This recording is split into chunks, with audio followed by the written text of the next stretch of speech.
Well, happy day before the Feast of the Virgin of Guadalupe, the 11th of December. Wow. Woo! Hair's getting kind of bushy. Well, you know, with all the nonsense going on, you can't really get to haircutters that much. And got my coffee. Oh yeah, man. Now, I saw this, like these famous coffee connoisseurs, they go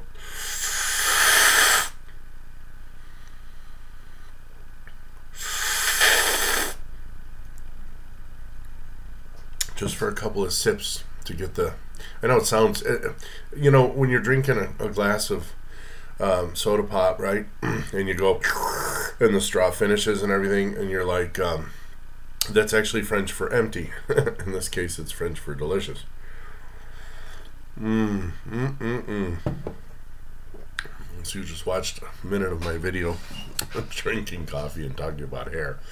So, told my daughter this morning, I have a bone to pick with you, young lady, who just actually received her her degree, finally. Yay, congratulations. Civil engineer extraordinaire. And you know how they say, like, well, I never am using math again because after I learn it and everything. Well, it's, I don't know what kind of job you have, but the other day I saw her working out something in integral calculus. I'm like, what are you doing? There's some cost I have to figure. I'm like, she's doing it on paper. Everyone else like plugs into computers and she's out there. La, la, la. Brilliance. Anyway, so I told her, got a problem with you. She got me on this plank challenge. Although I didn't complete the challenge because I'm 54, and not that that's a worry or a reason. It's just that's an age, and I don't need to push it. Why am I pushing it? I mean, there's a 62-year-old former Marine, Semper Fi, yeah. Apparently he holds the record for over 8 hours in the plank position. So, you know, I got a couple of years. I got 8 years to get there. Actually, I'm not shooting for a world record. I don't care. But 109. Yes. I've gone down to 109. Super duper happy. Again, I haven't had a cankle in months. I don't even know what I don't remember what they are anymore. Cankles, again, is when your ankle and your calf meet as a solid mass. You don't have a definition, and if you push on it, you leave a dent. That's just, it can't be healthy. It just can't be healthy. So again, I haven't had one of those in months. And all of a sudden with these planks, I totally recommend them. Where the body, you know, you just kind of, I can't even push my gut out now because the muscles are so strong in my core. I've only been doing these things for probably, what, 2 weeks? Just a minute a day. And with a couple of, you know, days off. I don't remember what I was doing. I think I was doing 3 or 4 days in a row and then a day off, and then 3 or 4 days in a row and a day off. And then I'll start doing my push-ups in the morning, hopefully to get rid of some of the untoning here in my arms. Unfortunately, I have some leftover skin from being fat, but we'll see if that doesn't get reabsorbed, and I'm not really worried about it. I'm obviously not going to have surgery for it. I don't think narcissist is my middle name because I have nobody following around. I have nobody following around. Called Echo. Look up the story. You'll see why I just did that. It's not because I have Tourette's or anything. I do have Tourette's, by the way, so don't think I'm being mean to Tourette people. We actually have this thing called echolalia. So if you have a squeaky voice or a weird sound happens, like, we'll instantly imitate it.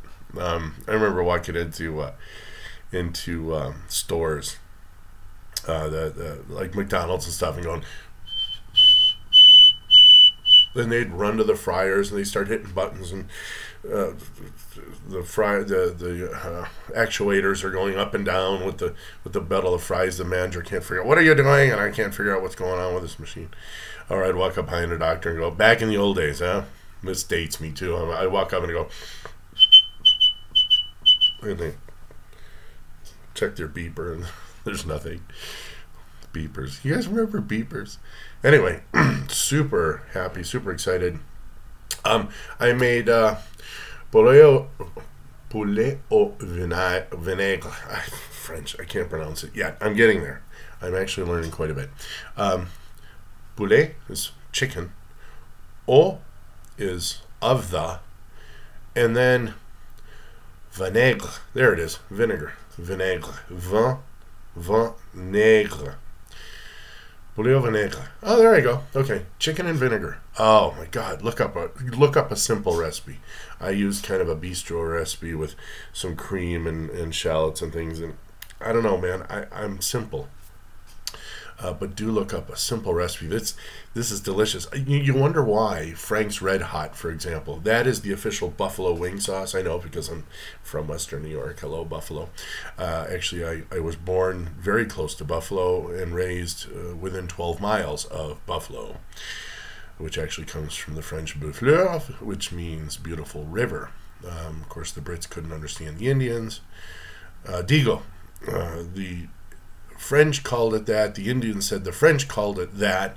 And, of course, the Brits being who the Brits are, who can't even pronounce fillet properly. No offense, Brits. But, yeah, okay. Fillets are the Canadians, the Cajuns, right? I think they do it just to piss off the Quebecois. Quebecois. I don't mean to just complain about the women there because they're good people.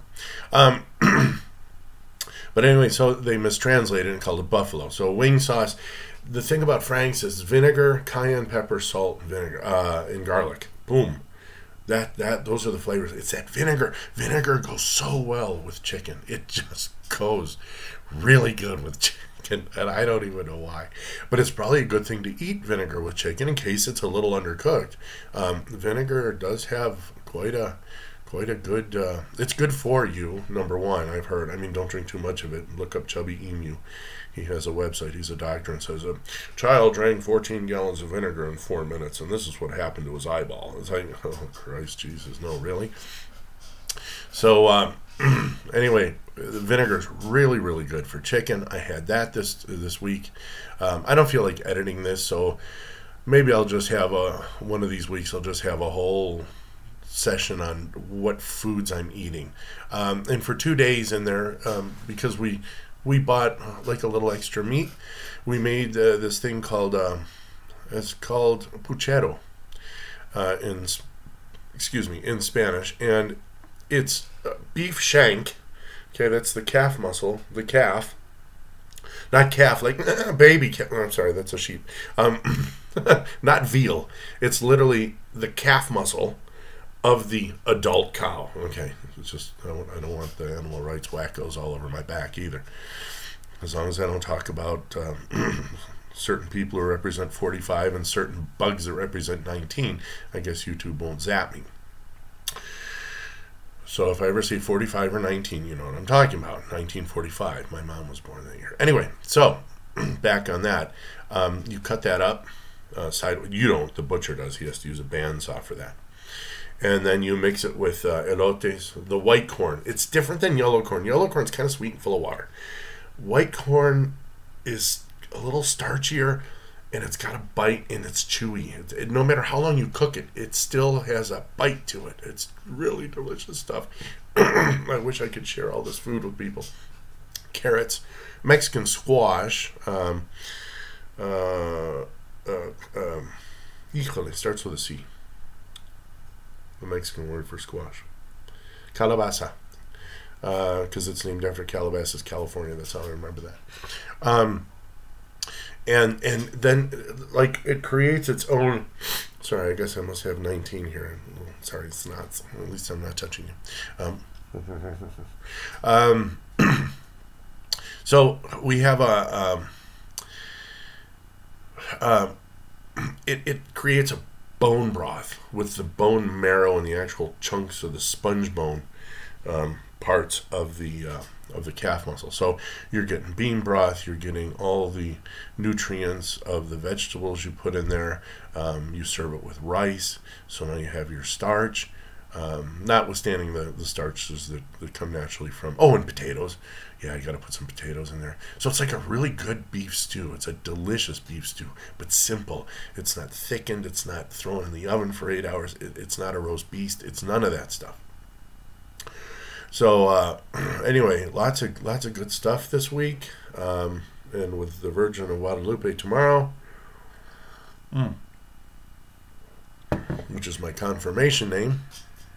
How interesting. An American-born Mexican with a confirmation name of Guadalupe. Go figure. Gosh. But I do not have her tattooed on my arm. Sorry, I don't do tattoos. No offense to tattooed people, of course. And if you want to know about that, especially ladies, I'd like you to watch a video by a guy named Dave Morrison, Blue Collar Logic. Now, these guys may or may not necessarily agree with me. Anyone I promote is just because I absolutely adore them. I love them. And I want you to hear the truth, because you don't get it in your mainstream media. Liz Wheeler's another really excellent source for what we call truth. Everyone's afraid of it. I don't know why, because it really does set you free. Like during the 19, I haven't been panicked or worried about anything. And it turns out I never had to be worried or panicked about it. Turns out this thing was here a lot earlier than everyone said it was. And I probably already had it in November. I remember it being a pretty tough little flu. I don't mind those things because, and I don't take medicines. Do I enjoy fevers? No. But I guess kind of I like to experience those things. I like to experience stuff. So, and I'm thinking, what do we do for the 6 million years or whatever we've been here? I know the Earth 4 billion. I guess we've been around for 60,000. We have recorded history of about 6,000, thanks to the Israelites. But we have body mechanisms that do wonderful things, and I have these ideas that if you just take an aspirin because you don't want to feel uncomfortable, the fact that your body even increases your temperature to kill off. Obviously, it's a natural thing. We have naturally selected ourselves, if you believe in that, to get where we are. And those fevers apparently work well enough to kill off whatever was trying to kill us. And if you take a medicine too fast and you kick your fever down, well, now you've just defeated it, and I think you've prolonged your illness. Now, I'm not a doctor, and I'm sure they're going to put a little damn thing down here to go talk to who are you, who do you really want to know? No, I really don't want to know, because I do not like international organizations. I'm an autonomous human being. I'm kind of a rebel anyway. An anarchist, no. I love my Constitution of the United States. I could segue there too, but I won't. Boy, this is going long. Sorry. But I hope somebody's getting benefit out of this. Like I said, I know these are stories about me.